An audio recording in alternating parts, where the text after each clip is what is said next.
I'm stuck in this airplane. I'm going to die in it.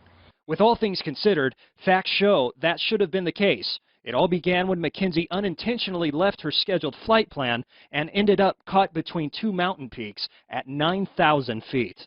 It's like, well, this can't be right. My flight instructor wouldn't send me through this, right? Like, that's wrong. And I tried calling her, but I didn't have any service, so I couldn't reach her, couldn't cross-check. And then I got in a little bit further. I tried pulling out my phone, like checking Google Maps, seeing if that would show me anything, and it wouldn't. Then I kept flying, and I rounded this curve, and it was a dead end.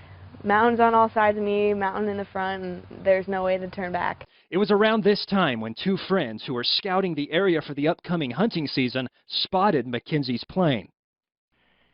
Nate and I were glassing for sheep when we spotted a herd of elk in the bottom. I was on top of a rock pile watching the elk when I heard a small plane coming up the valley. I took my eyes away from my binoculars to look at the plane. It was coming straight up the valley and flew right over the elk. I looked at the plane and looked at the end of the valley and thought, man, that plane better pull up or it's not going to make it. And right as soon as I could have maybe gotten over it, a gust of wind hit my right wing and blew me into to really close to the left side of the mountain.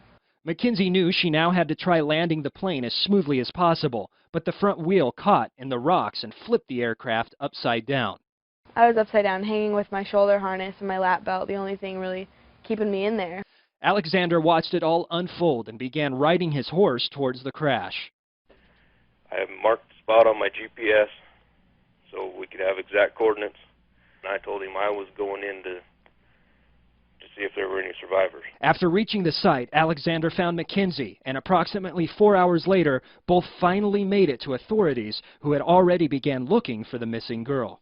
But we did get the call from the deputy to say that she had been found, and so huge relief. Didn't know at that point if she was hurt or yeah, nothing, but we just jumped in the truck and started driving towards Cody.